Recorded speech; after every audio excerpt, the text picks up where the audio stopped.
My name is Chris Coffee, and this is my vibe. Now, today I'm going to tell you a little bit about who I am. You know, what makes me me, what makes me Coffee. Born and raised in San Francisco, California. Went to college, got my bachelor's in communications. After that, my running career took charge of my future at that point, and I still run to this day. Now, along with the running, I also design jewelry, and I model, and I'm a father as well. All right, so let me tell you about my experience with women. The first woman I ever met, my mother, was extremely abusive, verbally, mentally, and physically. I went through some torturous stuff. I was the oldest of three, and I had the curse of looking like my father, who she was very upset with. And it's not till recently I realized how those things affected me in my dealings with women. A woman can't talk to me a certain way.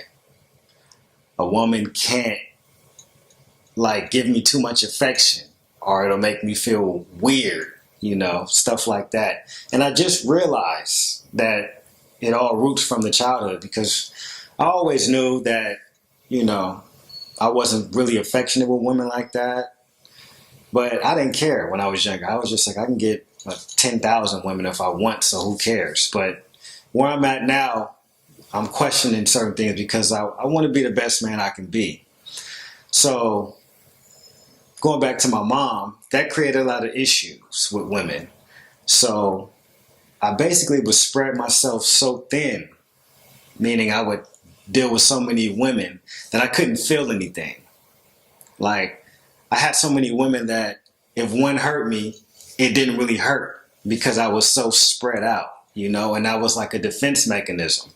And my dad wasn't around, so I never had that male figure teach me the strength, and teach me how to deal with things. So I held a lot of things inside and buried a lot of things. And as I got older, they came out when they wanted to. And I just recently, dealt with an explosion of those childhood feelings and memories, because I questioned why can't I be affectionate? Why can I do all these other things with women? But when it comes to the intimate part, it's not there.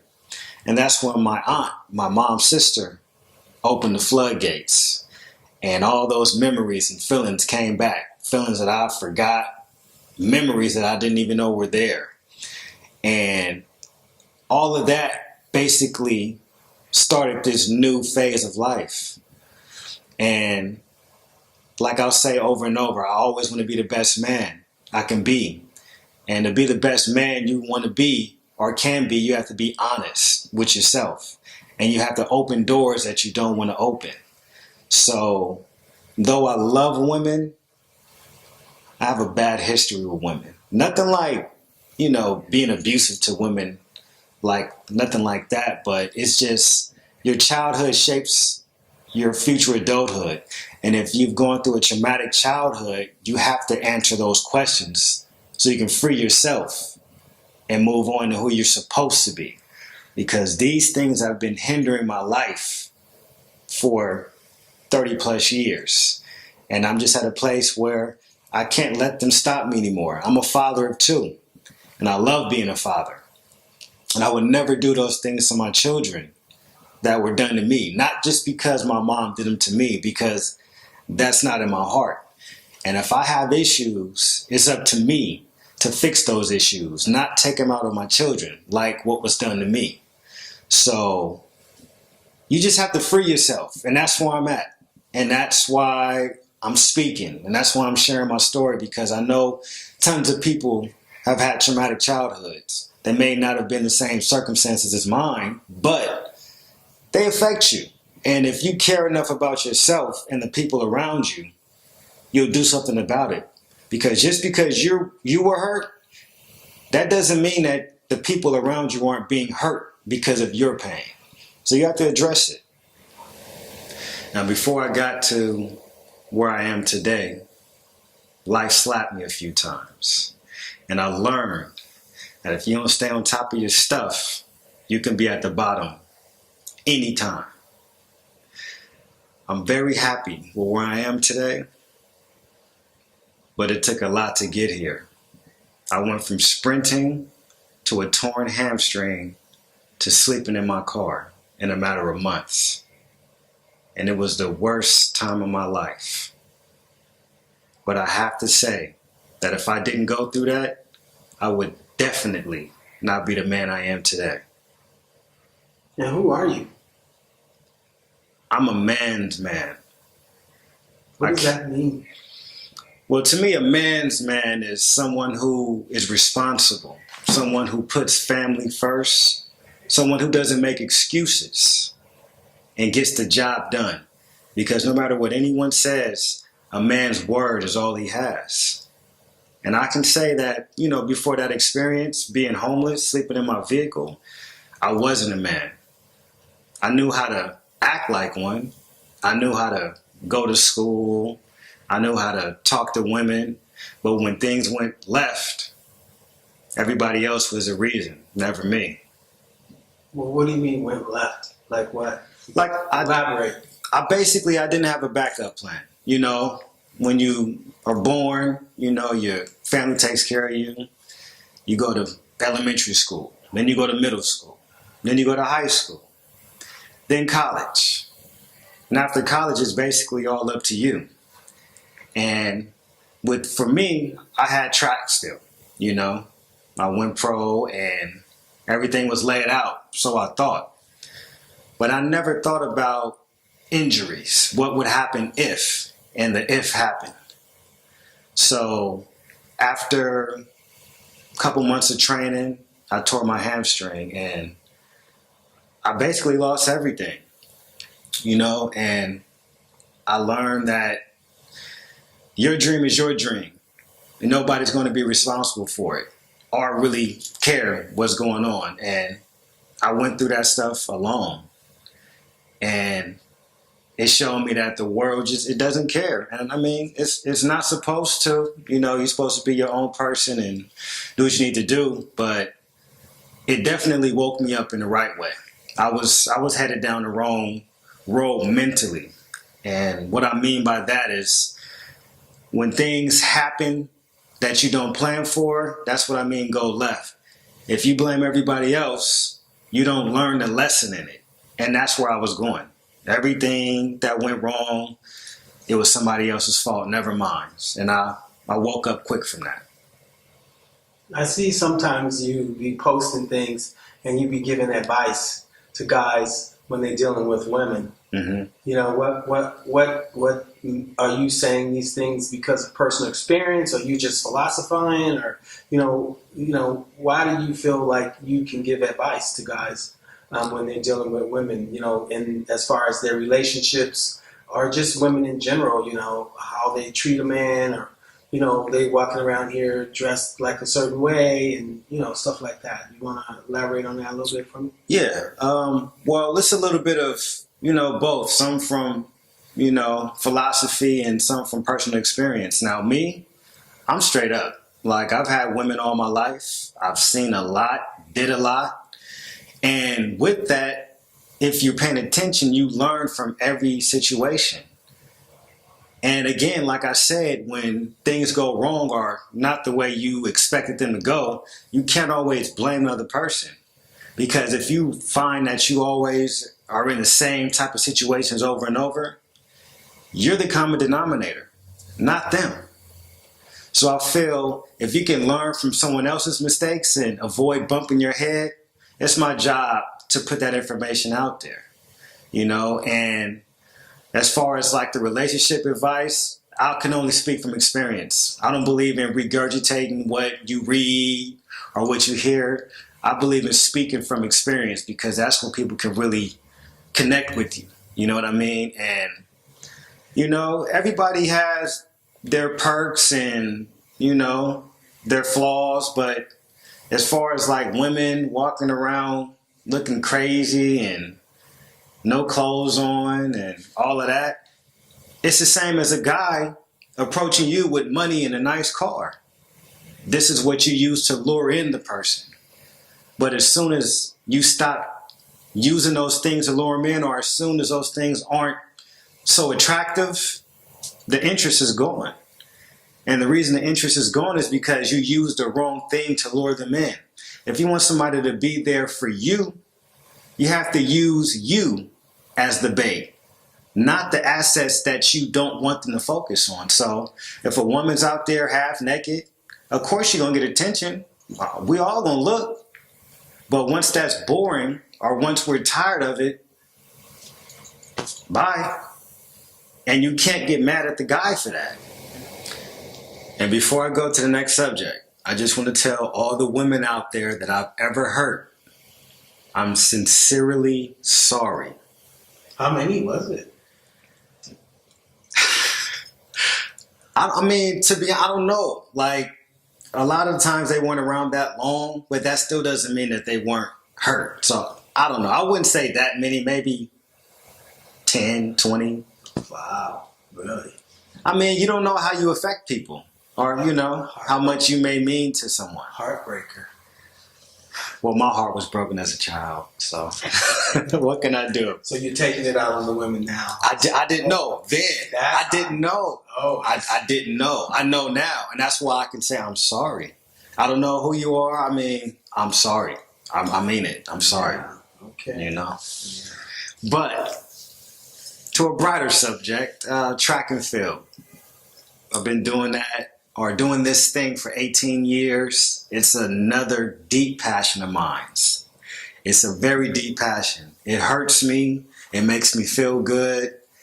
So that's basically, track and field has been my wife for the past 18 years. She cheated on me several times. She left me, came back, and I always had room for her. But it was track and field. It's a real love of mine. But like I said, I've seen a lot of negative from it, just because the truth is I just never had the support system I needed. And I don't care how good of an athlete you are, if you don't have a team behind you, you're not going to make it. You need that support. And like I trained my butt off. Everybody that knows me knows track was number one. And I trained my butt off. I didn't have the sponsorships, so I mean, physical therapy and all the stuff you need, that stuff it's expensive, and I just couldn't afford it. So I tried to just muscle through a lot of stuff and end up wasting many seasons putting in all the work just to get hurt because I'm building on a weak foundation. And when you get in your 30s, it gets harder. Life lets you know you're getting a little older. So it was times where I was back and forth every other day, or every day. Like, okay, I'm gonna quit. Nah, I don't want to quit. I'm gonna quit. And it was just too much. So about 6 months ago, I let it go. I was like, you know what? I'm a father. It's time to move on. I have other things going on. And I didn't look at track. I didn't think about it. And one day, I got that itch. So 6 months ago, I let it go. And I was like, you know what? I'm a father. I have 2 children. It's time to chase their dreams. Mine are over as far as track. And all of a sudden, one day I got that itch. I was watching the NCAA championships, and that itch came back. So this time I said, you know what? I'm going to ask God. I prayed. I asked him to let me know if track was still for me. Give me a clear sign. And if it's not, let me move on. 18 hours later, I got a call from a coach I haven't spoken to in about 8 years saying he needed me back. So that was a clear sign from God. So yes, I am back for another season. This may be the last season, but we'll see how it goes. But track was just, it's a love of mine, but I've seen a lot of dirt in that. I've seen a lot of cheaters. People that know me that cheated. If you're mad, so what? You cheated. You made it hard for people that really put in the work. And seeing that will definitely mess with your confidence to want to continue, knowing that you have no chance going against these people like that. But I just feel I just want to do what I can do from my own peace of mind. Girls, track, kids. That's all I do. Right. You know? So you don't really, so you're kind of a square? Like, I'm a sheep in wolf's clothing. I see. Like I look more, I might look Hollywood, but I'm really a homebody. Right. You know what I'm saying? Right. Yeah, you're a little flashy. Yeah, I could be flashy, but I'm really chill. With the jewelry and the cars. The cars, yeah. And the spinners. And spinners? Hell nah. No spinners. These spinners. Yeah.